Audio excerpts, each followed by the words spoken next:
Vamos a mirar los mercados financieros para recoger el tiempo real de los distintos índices. Vamos a empezar por los futuros y voy a empezar ahora mismo por los futuros en Europa que veo que están cayendo y de forma algo abultada. Ángeles Lozano, ¿qué tal? Muy buenos días. Muy buenos días. Sigue subiendo el precio del petróleo y eso presiona los índices a la baja. El futuro del DAX germano se deja un 0,53%. Está aguantando el futuro del CAC 40 de París, que sube un 0,10%. Consolidación de niveles para el futuro del FT100 de Londres y una caída para el futuro del Eurostoxx 50 del 0,6%. Bueno, sube el VIX de volatilidad, el llamado índice del miedo. Lo tenemos ahora mismo en 17,78 puntos. Vemos también que en las criptomonedas pues hay bastante volatilidad e incertidumbre, tanto en Bitcoin como en Ethereum. Vemos que Bitcoin cotiza a $62.733, recorta un 0,74% y Ethereum, sin embargo, está en positivo,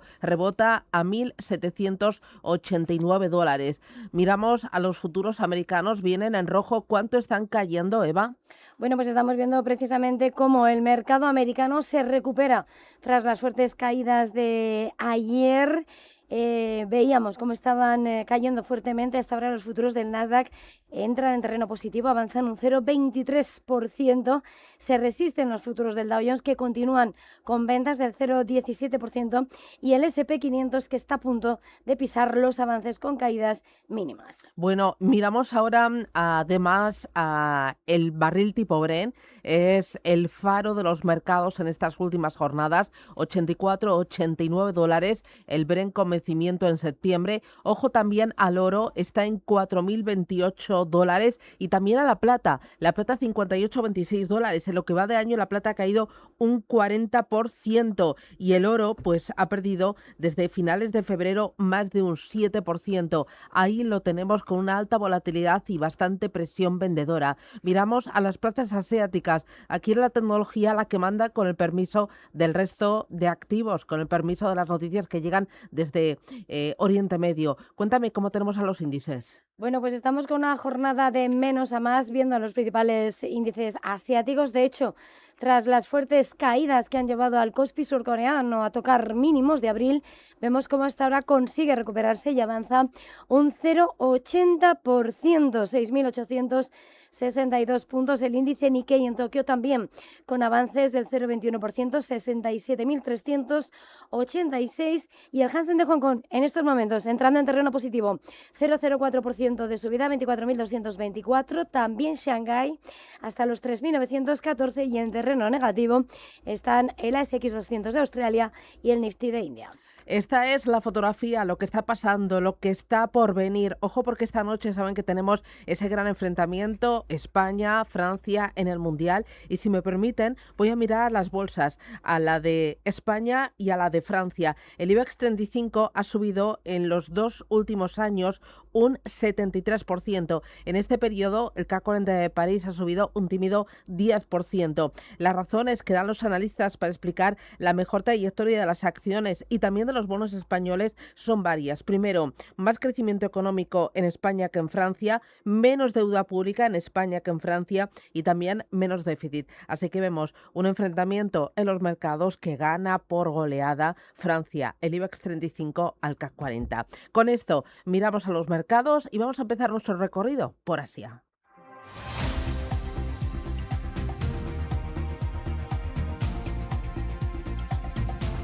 Bueno, vamos a ello. Vamos a empezar hoy por la bolsa de Corea. Es el gran protagonista por la tecnología. El índice Kospi toca su nivel más bajo desde abril y justo lo hace un día después de que SK Hynix se haya desplomado un 15%. Cuéntanos, ¿qué es lo que está pasando? Bueno, pues lo que vemos es como esa presión vendedora se ha ido gestando en torno al gigante de la memoria. Subía fuertemente antes de su debut en Wall Street y ayer se desplomaba. Hoy, sin embargo, que ha extendido las caídas lastrando al principal índice surcoreano, se recupera a esta hora el 1,25%. Los títulos, viendo también como en la fotografía general, los títulos de Samsung, su rival, están subiendo a esta hora casi un 4%, y los títulos de LG, que vemos también como, sin embargo, se mantienen con caídas del 2% esta mañana. mañana. Importante ver lo que ha pasado esta mañana tras el desplome de la tecnología en Wall Street, que se ha extendido en Asia, mientras los temores inflacionarios y el temor a las altas valoraciones de la tecnología preocupan y mucho a los inversores, que hemos visto como en la plaza de Tokio el gigante inversor SoftBank ha visto como hasta ahora sus títulos se recuperan un 2,89% en un día donde vemos también como los títulos de Kioxia, que han llegado casi a caer un 4%, se recuperan, y en un escenario donde la nipona SoftBank se ha asociado con la firma de inteligencia artificial Sierra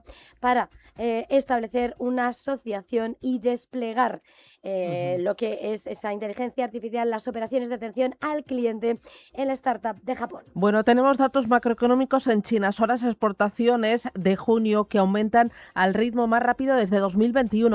¿El motivo? Bueno, son dos. Uno, el auge de la inteligencia artificial, y dos, el temor arancelario. Sí, porque tampoco nos tenemos que olvidar de esa palabra, de esos aranceles, porque por una parte está la creciente demanda mundial de hardware de inteligencia artificial y la prisa de los minoristas estadounidenses por evitar las subidas arancelarias que han impulsado esos envíos. Hay que señalar que los fabricantes se preparan para aranceles adicionales derivados de las investigaciones de la sección 301 de la Casa Blanca, ya que el arancel general del 10% expira el 24 de julio. Con todo, en términos de valor en dólares, las exportaciones chinas han aumentado un 27% interanual. Las exportaciones chinas a Estados Unidos aumentan un 14%, mientras que las importaciones crecen el 26%.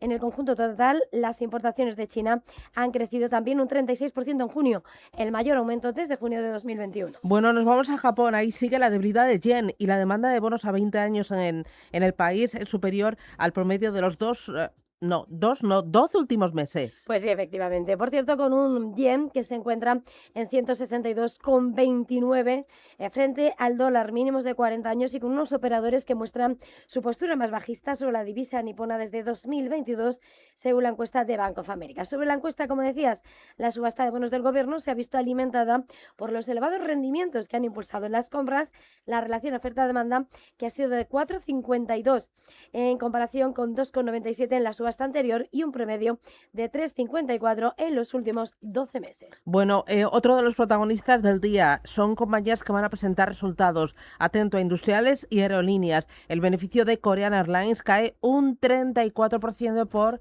los precios del combustible. Pues sí, efectivamente, esas aerolíneas que han estado en el punto de mira precisamente por ese precio del petróleo, que hoy, sin embargo, las acciones de la compañía suben un 2,51% pese al golpe al beneficio operativo y las ganancias trimestrales, pero en la que, ojo, ha registrado ingresos récord durante el trimestre. Por otra parte, las acciones de Yashikawa Electric han caído un 11%, segunda sesión consecutiva de ventas, después de que el fabricante japonés de automatización industrial y robótica haya decepcionado con sus resultados. Y más detalles sobre la próxima salida a bolsa de Shein en Hong Kong. Según las fuentes del mercado, la compañía de moda rápida online podría recaudar hasta 3.000 millones de dólares en una oferta pública inicial, aunque el monto dependerá de la valoración y la respuesta de los inversores. Bueno, India pide a los bancos estatales que intensifiquen sus esfuerzos para atraer depósitos en moneda extranjera.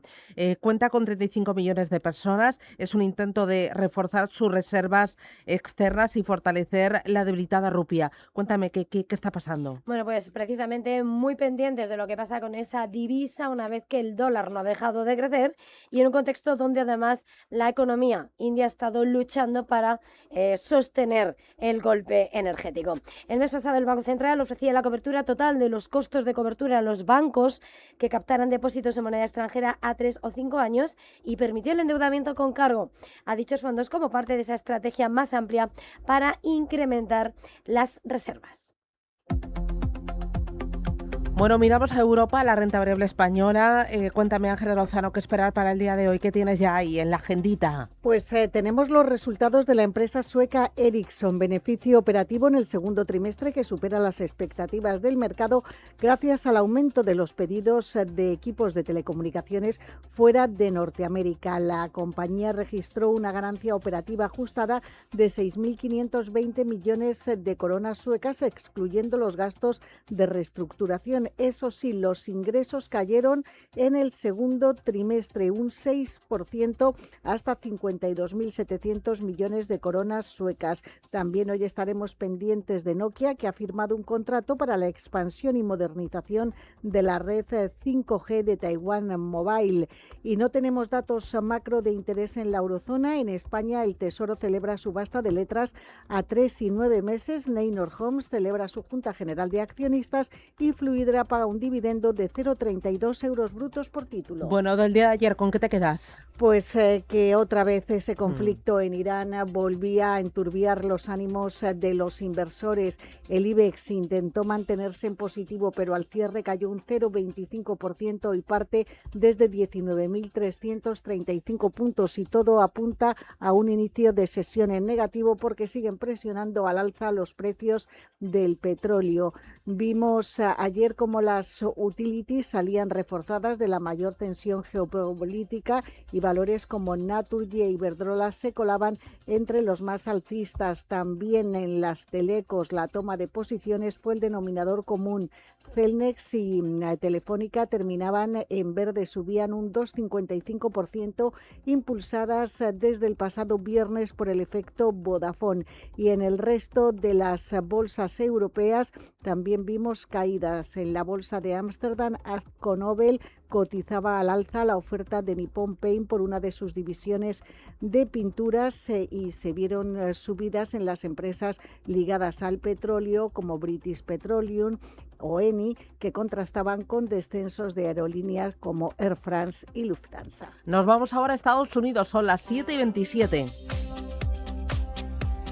Bueno, lo avanzábamos antes, IPC, WOS, resultados empresariales y, como no, tecnología y petróleo. Hoy va a ser un día pues eso, no pestañear. Bueno, pues y eso está con lo ¿Y eso previsto. que es martes? ¿Y eso que es martes? Y con Luego, lo previsto, veremos que- los imprevistos. eso. Porque Trump sí me puede escribir. Bueno, Así que desayuno doble hoy. bueno, venga, va, con café en la mano. Y después de lo que hemos visto, un duro comienzo en Wall Street, la fotografía es bastante delicada, aunque parece que los operadores se están posicionando de una forma más positiva para este mar. Desde el momento hemos visto al S&P 500 con un hachazo del 0,8% en la jornada, con la que el Nasdaq Composite bajaba el 1,6% y con una caída más moderada en un Dow Jones donde veíamos cómo la fuerte subida del petróleo impactaba en las compañías de consumo, la presión vendedora en la tecnología afectaba y veíamos al Brent con su mayor ganancia diaria desde 2020. En esa amalgama de catalizadores del mercado, la tecnología lastraba los índices en medio de lo que era esa cotización de esos ADRs de SK Hynix de la surcoreana, que ayer se desplomaban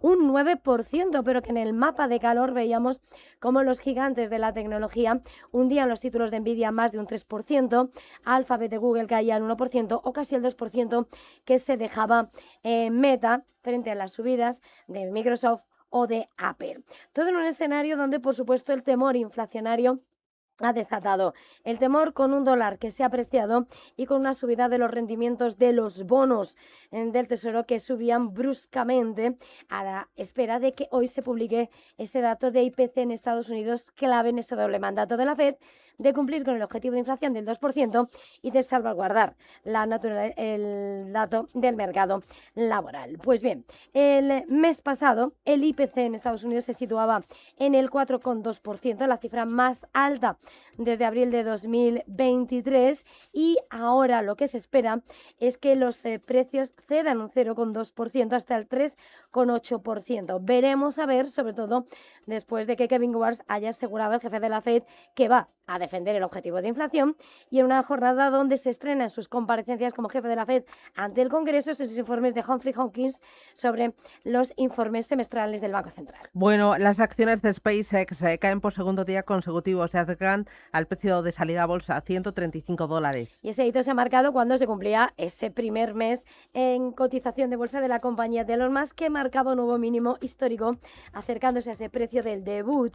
Las acciones cayeron un 4,5% el viernes, ayer más de otro 4%, y lleva así, por tanto, ese primer mes con la que la acción ha mostrado una gran volatilidad. En este escenario clave también las noticias de última hora en torno a Nvidia, que ha reducido más de la mitad el número de clientes asiáticos autorizados a comprar sus chips de inteligencia artificial en medio de controles de cumplimiento más estrictos para prevenir su desvío a China, según Financial Times. Bueno, y les decíamos al principio, hoy es el día de la gran banca, o bueno, toda esta semana, porque las grandes entidades norteamericanas presentan resultados. ¿Qué esperar? Hemos hablado aquí en Capital Intereconomía con Gonzalo Rengifo de Pictet Asset Management y con César Ozaeta de Capital Group. Y estas son las previsiones que manejan estas dos casas potentes de fondos de inversión. Esto es lo que nos contaban. Lo que estamos viendo es una grandísima volatilidad, ¿no? Escuchábamos que el índice de Filadelfia de semiconductores había subido un 80% el último trimestre y estamos viendo esta semana pasada que todo está bajando 8-10%, es decir, que hay mucha volatilidad, con lo cual, como decía anteriormente, hay que ser muy selectivos, ¿no? Tenemos ahora la presentación de resultados del segundo trimestre en Estados Unidos y los números son espectaculares, ¿no? O sea, la verdad es que para el Standard & Poor's se espera un aumento de casi el 25% interanual respecto al mismo trimestre del año pasado, ¿no? Y entonces es un escenario pues que está haciendo que en general pues los activos pues lo estén haciendo bien, ¿no? Tanto en renta variable, que estamos teniendo rentabilidades de más del 10%, y luego, bueno, en la parte de renta fija, como el crédito, pues oye, sigue funcionando, aunque es verdad que es en tipos donde estamos viendo algo más de volatilidad.